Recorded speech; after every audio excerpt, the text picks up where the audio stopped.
શ્રી ગણેશાય નમઃ.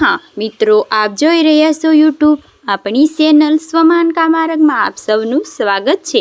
મિત્રો, આજે આ વિડીયોમાં આપણે સાંભળવાના છીએ માગસર માસના દરેક ગુરુવારે થતું વ્રત, માતા મહાલક્ષ્મીના વ્રતની કથા, મહિમા અને આ વ્રતની વિધિ પણ સાંભળીશું. જો આપને આ વિડીયો પસંદ આવે તો લાઈક કરજો, શેર કરજો, કમેન્ટ કરજો. આપ આ ચેનલ પર પહેલી વખત જોઈ રહ્યા છો તો સબસ્ક્રાઈબ કરી લેજો, જેથી આવનારા નવા વિડીયોની માહિતી આપ સુધી તુરંત પહોંચી શકે. ધન્યવાદ. ઓમ શ્રી મહાલક્ષ્મીએ વિન્હે વિષ્ણુપતિની ધીમહિ ધિયો યો ના પ્રચોદયા. બોલો માતા મહાલક્ષ્મીની જય.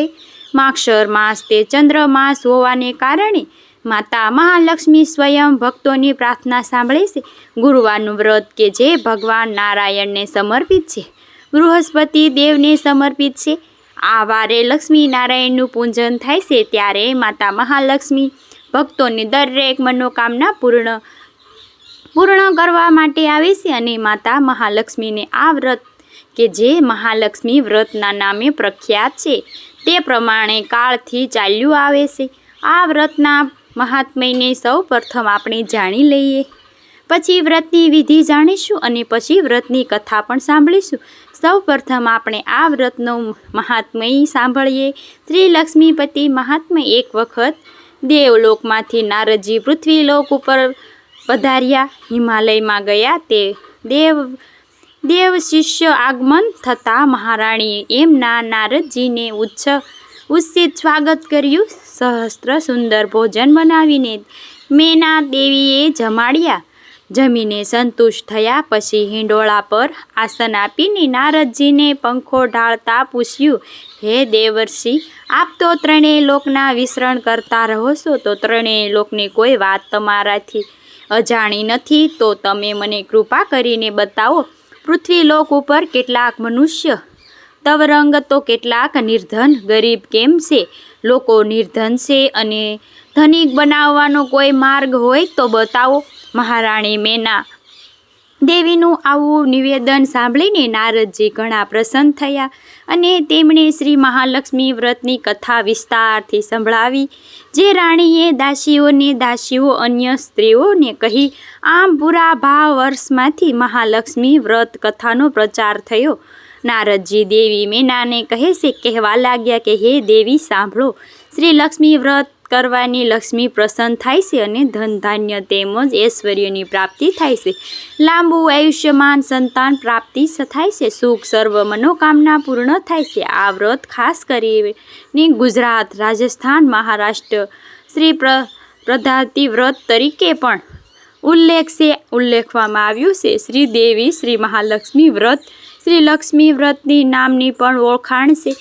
પાલિતાણાના જૈન તીર્થ ક્ષેત્રયુજય પર્વત ઉપર શ્રી પ્રહાવતી માતાનું મંદિર આવેલું છે. કહેવાય છે કે સોનાના સ્વર્ણ ગુણ સમાયેલી છે. એમ ધનલક્ષ્મીના રૂપમાં તે સ્વર્ણ સમાન છે, પરંતુ બધું જ ધન લક્ષ્મી સમાન હોતું નથી.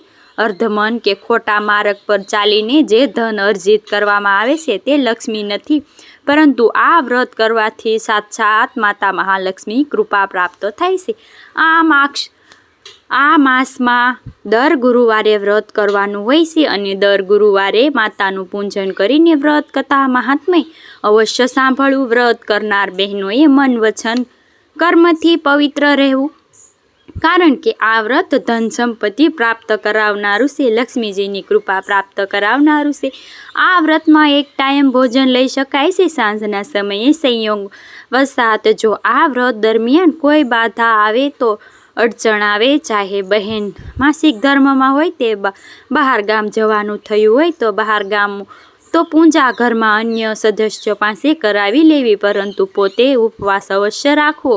ગુરુવારનું વ્રત અવશ્ય કરવું. ગુરુવારે અન્ય કોઈ ઉપવાસ આવતો હોય તો જેમ કે એકાદશી કે ગણેશ ચોથ, તો પણ બંને ઉપવાસ સાથે કરી શકાય છે. વ્રત કરી શકાય છે. માગસર માસના અંતિમ ગુરુવારે આ વ્રતના પારણા કરવાના હોય છે, એટલે કે વ્રતની પૂર્ણાવતી હોય છે. 7 સૌભાગ્યવતી બહેનોને 7 કુંવારિકાઓને આમંત્રિત આપી બોલાવીને તેમને માની કથા સંભળાવી, પૂજન વિધિ કરીને ત્યારબાદ ભોજન લેવડાવું, પ્રસાદ ખવડાવો. આ વ્રતનો મહિમા બતાવો, સંભળાવો અથવા તો 7 બહેનોની 7 કુંવારિકાઓ ન મળે તો માતા મહાલક્ષ્મીના મંદિરે જઈને અથવા કોઈ પણ માય મંદિર જઈને ત્યાં દક્ષિણા કરી દેવી અને વ્રતનું સમાપન થયું છે એવી રીતે માને પ્રાર્થના કરવી. ભાઈઓ પણ આ મહાલક્ષ્મીનું વ્રત કરી શકે છે. હવે આપણે જાણી લઈએ આપણે આ માતા મહાલક્ષ્મીની વ્રતની પૂજન વિધિ વિશે. સ્થાપન વિશે. એક બાજુ ઢાળવો, તેની ઉપર લાલ કે પીળું વસ્ત્ર પાથરવું, માની મૂર્તિ કે ફોટો લઈને તેમને બિરાજિત કરવા, પીળું ધન ચરણાથી, દાળ કે પીળા પુષ્પ, શ્રવણના આભૂષણ, કાનની કળી, નાક ચૂકની કે આપણી પાસે કોઈ હોય તે પૂંજામાં મૂકવી. ધોઈને એક ત્રાંબાના કળશમાં સ્વસ્થ પાણી ભરેલું હોય તેમાં દૂર્વા અથવા ધરવો એક સિક્કો, સોપારી ધરવાની, કળશ ઉપર આંબાના 5 પાન કે આસોપાલવના 5 પાન કે નાગરવેલના 5 પાન રાખીને શ્રીફળ મૂકવું. આ રીતે કળશની સ્થાપના કરવી. કળશને મોલી એટલે કે લાલ દોરાની વીંટોળવું. આ શ્રીફળ ઉપર પણ એક ચૂંદડી રાખવી જે સાક્ષાત માતા મહાલક્ષ્મીને એમ માનવું. કળશ ઉપર કંકુનો ચાંદલો કરવો. ચોખા ચોળવા પહેલાં જમાનામાં ₹1 રાખતા હતા, પરંતુ અત્યારે ₹1 છે નહીં, એટલે કે આપણે ₹2નો સિક્કો રાખવો. તેની ઉપર પૂજા કરવી. આ પૂજા દર ગુરુવારે કરવાની હોય છે. જ્યારે આપણે વ્રત ગુરુવારનું પણ કરી દઈએ ત્યારે જે આ સિક્કો રાખેલો છે તેને તિજોરીમાં સલામત રીતે રાખી મૂકવો. ધનની બરકત રહે. જે પૂજા સ્થાપન ઉપર વધારે જો માની મૂર્તિ હોય તો સ્નાન, પૂજન, ગંધ, ધૂપ, પુષ્પ, સુગંધ, ધૂપ, દીપ આદિ પંચામૃત રીતે પૂજા કરવી. ત્યારબાદ માની સામે શુદ્ધ ઘીનો દીપક પ્રગટાવો. ધૂપ દીપ કરવી. ભોગમાં સફરજન કે કેળા, પંચફળ, પંચમેવા, ખીરનો ભોગ માતાને લગાવી શકાય છે. લક્ષ્મી ચાલીસાનો પાઠ, લક્ષ્મી મંત્રનો જાપ કરી શકાય છે. માની વ્રત કથા સાંભળવાની હોય છે અને માને પ્રાર્થના કરવાની કે હે માં, મારી સર્વે બાધાઓને નાશ થાય, ધન ધાન્ય સુખ સંપત્તિ પ્રાપ્ત થવા. આ રીતે બોલીને માની આરતી કરવી જો આવડતી હોય તો. અને સાંજે જ્યારે સૂર્યાસ્ત થાય ત્યાર ફરી માની પૂજા આરાધના કરવી. મીઠાઈનો પ્રસાદ ધરવો. એક ભાગ ગાયને ખવડાવો. ત્યારબાદ સહકુટુંબને ભોજન કરાવવું. બીજા દિવસે સવારે સ્નાન કરી પૂજા કરીને કળશમાં મૂકેલા 5 પાન જુદા જુદા ઠેકાણે ઘરમાં રાખી દેવા. પાણી, તુલસી ક્યારેને નદી તળાવમાં પધરાવવું. પૂજન કરવાનું હોય છે તે જગ્યા પ્રમાણે કરવામાં. માક્ષર માસના દર ગુરુવારે આ રીતે વ્રત કરવાનું હોય છે. એટલે કે દર ગુરુવારે માનું સ્થાપન અલગ અલગ રીતે કરવાનું હોય છે. એક જ સ્થાપન કરવું નથી. બીજા દિવસે સ્થાપનને મંગલ કરાય છે. પણ સ્કંદ પુરાણમાં લખેલું છે, કહ્યું છે કે આ રીતે મારું પૂજન કરશે જે ભક્તો તેની ઉપર સદૈવ પ્રસન્ન રહીશ, મન વચન ફળ આપીશ. આ રીતે માની પૂજા આરાધના મહાત્મય કહેવામાં આવ્યું છે. હવે આપણે સાંભળીએ માક્ષર માસના ગુરુવારની વ્રતની કથા. માતા મહાલક્ષ્મીની કથા. બોલો માં વિષ્ણુ પ્રિય માતા મહાલક્ષ્મીની જય. જય. દ્વાપર યુગમાં સૌરાષ્ટ્ર પ્રદેશની આ વાત છે. ભદ્ર સવર્ણમાં નામે એક રાજા રાજ્ય કરતા હતા. તેની ધર્મમાં ખૂબ જ પતિએ ખૂબ દયાળુ હોવાને ગરીબોને ખૂબ જ મદદ કરતા હતા. આ ઉપરાંત વેદ પુરાણમાં જ્ઞાતિ પણ હતા. તેની રાણી સુરતચંદ્રિકા પણ સુંદર, સુશીલ, પવિત્ર, ધાર્મિક અને દયાળુ સ્વસ્થ માની હતી. રાજાને 8 પુત્રો અને 1 પુત્રી હતી જેનું નામ સાંબાલા હતું. સાંબાલા જેવું રૂપ, જેવા જ ગુણ હતા. એક વખતની વાત છે. શ્રી મહાલક્ષ્મી દેવી પૃથ્વી ઉપર ભ્રમણ કરતા માટે નીકળ્યા. તેમણે સૌરાષ્ટ્ર પ્રદેશમાં રાજા પ્રદર્શનનું રાજ્ય જોયું. રાજાને જ્ઞાની, ધર્મિષ્ઠ અને દયાળુ જોઈને શ્રી લક્ષ્મીજીને એના રાજ્યમાં રહેવાની ઈચ્છા થઈ. લક્ષ્મીજીને થયું કે હું અહીં રહું તો રાજા વધુ સમૃદ્ધ સુખી થશે. તેની રાજા પ્રજાને વધુ સુખી કરશે દેશે અને બધે જ આનંદ મંગળ થશે. આમ વિચારીને લક્ષ્મી વૃદ્ધ બ્રાહ્મણીના રૂપ ધારણ કર્યું અને લાકડીના ટેકે સુરત સત્રિકા રાણીને મહેલમાં પ્રવેશ કર્યો. વૃદ્ધ બ્રાહ્મણીને જોઈને એક દાસીએ તેને પરિચય પૂછ્યો અને આવવાનું કારણ પૂછ્યું. ત્યારે વૃદ્ધ બ્રાહ્મણીના રૂપમાં રહેલા માતા મહાલક્ષ્મી કહ્યું કે મારું નામ કમળા છે, મારા પતિનું નામ ભુવનેશ્વર છે, વતન જગન્નાથજી પુરી છે. તમારી રાણી પૂર્વજન્મમાં એક વાણિયાની પત્ની હતી. તેની પાસે ધન ન હતું અને તે તેની પત્નીને અપમાનિત પણ કરતો હતો. ખાવા પીવાનું પણ પૂરતું ન હતું, વસ્ત્ર લતા આદિ પણ કશું જ ન હતું. આવા બધા ત્રાસથી કંટાળીને તે ઘર છોડીને વનવગડામાં ભૂખી તરસી ભટકવા લાગી છે. તેની આવી હાલત જોઈને મને એના પર દયા આવી હતી અને ધન ધાન્ય ઐશ્વર્ય આપવા વાળી શ્રી લક્ષ્મીજી માહિતી મેં જ તેને આપી હતી. મારા કહેવા પ્રમાણે તે લક્ષ્મી વ્રત કર્યું. તેની લક્ષ્મી પ્રસન્ન થયા અને તેને ધન ધાન્ય કદી કમી ન રહે. તેના પતિનો સ્વભાવ સુધરી ગયો અને તેની ગરીબાઈ દૂર થઈ ગઈ. તે વાણિયો અને વાણિયાની બંને સુખ સંપત્ત રીતે રહેવા લાગ્યા.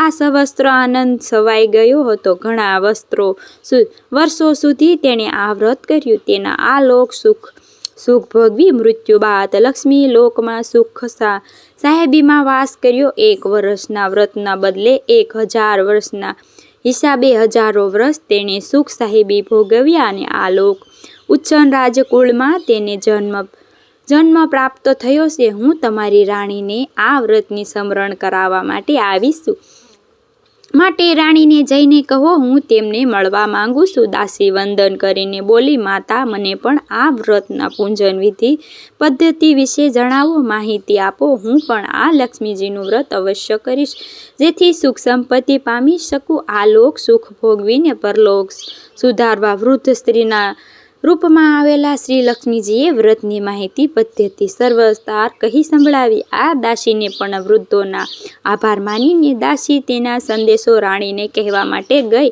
વિશાળ રાજ અને અસીમ વૈભવના કારણે રાણી અભિમાની બની ગયા હતા. દાસીની પાસેથી વૃદ્ધ બ્રાહ્મણીની વિશે સાંભળીને તે ક્રોધિત લાલપીટ થઈ ગયા અને વૃદ્ધ ડોશીને કે જે સાક્ષાત લક્ષ્મી હતા તેને અપમાનિત કર્યા. રાણીનું આવું ઔદ્ધત્ય ભર્યું વર્તન જોઈને માતા મહાલક્ષ્મી ત્યાં વાસ ન કરવાનું નક્કી કરીને ત્યાંથી ચાલી નીકળ્યા. ત્યાં જ 12 ભાગે તેના રાજકુમારી સામબાલા સામે મળી. તેને દાસી મારફત બની વાતની ખબર પડી.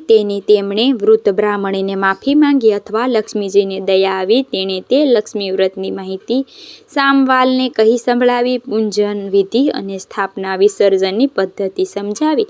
આશીર્વાદ આપીને લક્ષ્મીજી ત્યાંથી ચાલ્યા ગયા. સામવાલા સદાનસીબે તે માગસર માસમાં હતો, તેથી બીજા દિવસે રહેલા ગુરુવારે તેણે વ્રત આરંભ કરી દીધું. સામબાલાએ મનમાં જ નિર્ધાર કરી લીધું હતું કે ભક્તિભાવથી શ્રદ્ધાથી આનંદપૂર્વક હું માતા મહાલક્ષ્મીનું વ્રત કરીશ.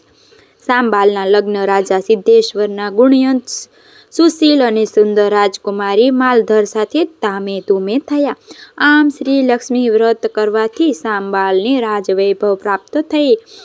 આ તરફ લક્ષ્મીજીનો કોપ થવાને રાજા ભદ્રશ્રવણ અને રાણી સુરક્ષા ચંદ્રિકાની પડતી શરૂ થઈ. તેનો રાજકોષ ચોરી ગયા. મહેલમાં ભયાનક આગ લાગી. તેમાં બધું જ ભસ્મીભૂત થઈ ગયું.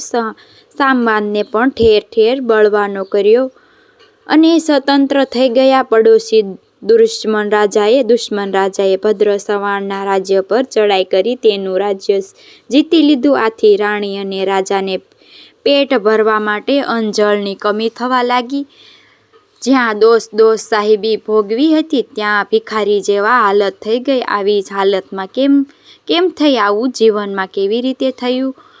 આવું વિચારીને રાજા ભદ્રશ્રવણ અને સુરચંદ્રિકા જંગલમાં ઝૂંપડી બનાવીને રહેવા લાગ્યા અને કઠિયારાની જેમ લાકડાના ભારા વેચીને ગુજરાન ચલાવવા લાગ્યા. એક દિવસ સુરચંદ્રિકા ભદ્રશ્રવણને કહ્યું કે હે નાથ, આખો દિવસ લાકડા કાપીને તેના ભારા માથા પર લઈને ઘેરે ઘેરે ભટકવા છતાં આપણે 2 ટકનું ભોજન મળી પણ નસીબ થતું નથી. આપણે જમાઈ રાજાને તેની પાસે ધન ધાન્ય કમી નથી, તેને જઈને આપણી દુર્દશાની વાત કરજો. જમાય નહીં તો દીકરોને જરૂર દયા આવશે જ અને થોડું ઘણું ધન આપશે. તેના વડે આપણે કંઈક નાનો મોટો ધંધો કરી લઈશું, એમાંથી 2 ટકના રોટલા તો મળી રહેશે. રાણી સુરચંદ્રિકા કહેવાને ભદ્રશ્રવણવા દીકરાને મળવા માટે જમાઈના રાજ્યમાં ગયા. ભૂખ તરસ્યાને ચાલવાથી લાગેલા થાકને કારણે ભદ્રશ્રવણવા એક તળાવમાં પાણી પીવા ત્યાં આરામ કરવા બેઠા. એ જ વખતે સામબાલાની એક દાસી તે તળાવમાંથી પાણી ભરવા માટે આવી. દાસીને આ ગંદુકનું નામ ઠામ પૂછ્યું. તેને ખબર પડી કે આ તો આપણા રાણીબાના પિતાજી છે. દાસીએ તરત જ મહેલ પહોંચીને સામબાલને બધી જાણ કરી. સામબાલાએ પણ પતિ માલધરને આ બધી વાત કરી, જેથી રાજાએ સામયું કરીને ભદ્રશ્રવણને મહેલમાં લઈને તેમને આદર સત્કાર કર્યો. થોડા દિવસ દીકરી જમાઈની મહેલ ગતિમાં માણીને ઘેરે પાછા ફર્યા. ત્યારે દીકરી જમાઈને તેને એક હાંડો ભરીને જરૂર ઝવેરાત આપ્યું. ચંદ્રમાએ ઘરે પહોંચીને દીકરી જમાઈને જે કંઈ આદર સત્કાર કર્યો હતો તો માનપાન આપ્યા હતા તે બધી હકીકત સુરચંદ્રિકાને કહી સંભળાવી અને કહ્યું કે હે દીકરી જમાઈએ આપણી દુર્દશાની વાત સંભળાવી. આ હાંડો ભરીને જર ઝહેરાત આપ્યા છે. હવે આપણા દુઃખના દિવસો પૂરા થયા. હવે આપણે ખૂબ જ સારી રીતે વેપાર ધંધો કરીશું. આમ કહીને હાંડા માહેનું ધન નીચે ઠાલવ્યું. પણ આ શ્રી લક્ષ્મીજીના કોપથી હાંડામાં હું ધન કોલસાનો બની ગયો હતો. કોલસા જોઈને ભદ્રશ્રવણવા અને સુરચંદ્રિકા ઘણા દુઃખી થયા, વિલાપ કરવા લાગ્યા. થોડા સમય પછી સુરચંદ્રિકા દીકરીને મળવા તેના સાસરે ગઈ. તેને દિવસે માગસર મહિનો છેલ્લો ગુરુવાર હતો. સામબાલાએ શ્રી મહાલક્ષ્મીનું વ્રત કર્યું હતું અને પોતાની માતા પાસે પણ વ્રત કરાવ્યું અને સમજાવ્યું કે માં આપ્યું ને તાપ્યું કાંઈ નથી એ રહેતું, એટલે કે કોઈનું આપેલું ધન અને ઠંડી ઉડાડવા કરતાં તાપણીની ગરમી ક્ષણિક જ હોય છે. પણ જો શ્રી મહાલક્ષ્મીની કૃપા થાય તો ધન મળે. તેની 7 પેઢી સુધી ધન ખૂટતું નથી અને વંશ વારસો પણ સુખી રહે છે. દીકરાનું આવું ડહાપણ ભર્યું વચન સાંભળીને સુરચંદ્રિકાને ઘણો આનંદ થયો. તેણે દર ગુરુવારે શ્રી લક્ષ્મીજીનું વ્રત કરવાનો નિર્ધાર કર્યો અને દીકરી પાસેથી કંઈ પણ લીધા વિના જ પોતાના ઘરે પાછી ફરી અને ચંદ્રવાને જણાવ્યું કે હે સ્વામી, સુખવીની સાવી મળી છે. હવે આપણે દુઃખના દિવસો દૂર થશે. ગુમાવેલા વૈભવ ફરી પાછો મળશે. સુરચંદ્રિકાએ પછીના ગુરુવારથી શ્રી મહાલક્ષ્મીનું વ્રત આરંભ કર્યું કે તરત જ દુઃખીના વાદળ હટવા લાગ્યા. સુખનો સૂરજ ઝળહળતો થવા લાગ્યો. સામતોને પોતાના બાળવાનો પસ્તાવો થયો લાગ્યું કે અને મહેલસુમાં મેળવવાનું તમામ ધન રાજકોષમાં જવા કારવાહી દીધું. ચોરીને પણ રાજભંડારમાંથી ચોરેલું ધન વેચવા જતું તો પકડાઈ જતું અને ડર સતાવતો હતો. એથી રાજા ભદ્રશ્રવણની માફી માંગીને તમામ ધન રાજકોષમાં ખજાનામાં જ જમા કરાવી દીધું. આમ ગયેલું રાજપાટ અને ગુમાવેલું ધન ભદ્રવાને પાછું મળી ગયું. રાજપાટ અને ગુમાવેલું ધન રાજા ભદ્રશ્રવણને પાછું મળી ગયું. સુરચંદ્રિકા ફરીથી પહેલા જેવા ઠાઠમાઠથી રહેવા લાગ્યા. તરત જ સામબાલાએ માતા પિતાની ચડતી કળાના સમાચાર મળતા તેને ઘણો આનંદ થયો અને મનોમન શ્રી લક્ષ્મીજીને પ્રાર્થના કરવા લાગી કે સમય વીતી ગયો અને એ સુરચંદ્રિકાને ચાહો જલાલી પણ વધતી ગઈ. સાથે સાથે તેનું અભિમાન ફરી વધવા લાગ્યું. હવે તેને દીકરી જમાઈની રિસાસત મામૂલી જેવી લાગવા લાગી. એક દિવસ સામબાલા માતા પિતાને મળવા તેમના રાજ્યમાં આવી. પિતાને તો રાજકાર્યભાર સંભાળવામાં દીકરીની સરભરમાં કરવાનો સમય ન રહ્યો. ચંદ્ર સવાએ એક દાસી સાથે કહેવડાવ્યું કે રાણીને કહેજો કે સામબાલાની સારી રીતે આગતા સાકતા કરે. સૂરજ ચંદ્રિકાને હાંડામાંથી નીકળેલા કોલસા અચાનક યાદ આવી ગયા. તેનું મન ખાટું થઈ ગયું અને તેણે દીકરીની સાથે વાત કરવાનું પણ સામબાલાને બોલાવી પણ નહીં. માતાનું આવું વર્તન જોઈને સામબાલાને ઘણી નવાઈ લાગી, પણ દીકરીએ તો મોટું મન રાખીને માતાને માફ કરી દીધા. તેણે પોતાના રાજમાં પાછા ફરી વખતે થોડું મીઠું સાથે લઈ લીધું હતું અને આવતા પિતાને સામબાલાને તેમાં પિયરના કુશળ મંગળ પૂછીને વધુ જાણવા પ્રશ્ન કર્યો, જેથી સામબાલાએ કહ્યું, થોડી ધીરજ રાખો, હું અમૂલ્ય ચીજ લાવીશું. પહેલાં આપણે જમી લઈએ, પછી કરીએ વાત. પતિ પત્ની જમવા બેઠા. તે દિવસે તે બધી જ રસોઈ મીઠા વગરની બનાવવામાં આવી હતી. તેમાંથી માલધારીએ ભોજન ફીકું લાગતું. પછી તેણે થાળીમાં દાળ, શાક વગેરેમાં થોડું મીઠું નાખ્યું, એટલે કે તરત જ ભોજન સ્વાદિષ્ટ થઈ ગઈ. સામબાલે કહ્યું હતું કે નાથ, હું મારા પિયરથી સાર લાવીશું, તે ભોજનને સ્વાદિષ્ટ કરે છે. માલધારા સાંભળીને બોલ્યા, હે પ્રિય, મને સમજાવ્યું નહીં કે તમે શું કહેવા માંગો છો? ત્યારે સામબાલાએ બોલી, નાથ, ભોજનમાં મીઠું જરૂરી છે, એથી એમાં સ્વાદ આવે છે, પણ એ થોડું હોવું જોઈએ. જો વધારે પ્રમાણમાં નાખવામાં આવે તો નમક તો રસોઈ બગડી જાય છે. એમ માવતરના ઘીરે કામ પ્રસંગે જઈએ તો સારા લાગીએ. બીજું, કદી નમક હરામ ન થવું.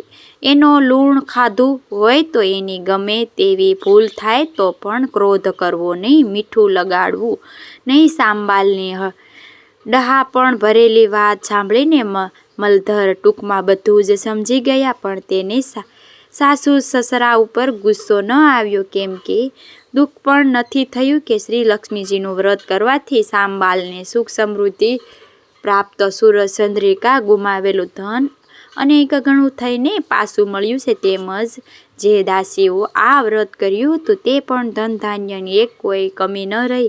એ માતા મહાલક્ષ્મી, તમે જેવા સામબાલને ફળ્યા એવા જ આ રાણીને ફળજો. દાસીને ફળ્યા તેવા આપણું વ્રત કરનાર, કથા કહેનાર, સાંભળનાર ઉપર સદૈવ પ્રસન્ન રહેજો. અસીમ કૃપા સાર્વજનો સૌને સુખ શાંતિ સમૃદ્ધિ અર્પણ કરજો. બોલો માતા મહાલક્ષ્મીની જય. મિત્રો, આપણે સાંભળ્યું માગશર માસનું ગુરુવારનું વ્રત, માતા મહાલક્ષ્મીની વ્રતની કથા, મહાત્મય પૂજન વિધિ. મને આશા છે કે આપને વિડીયો જરૂર પસંદ આવ્યો હશે.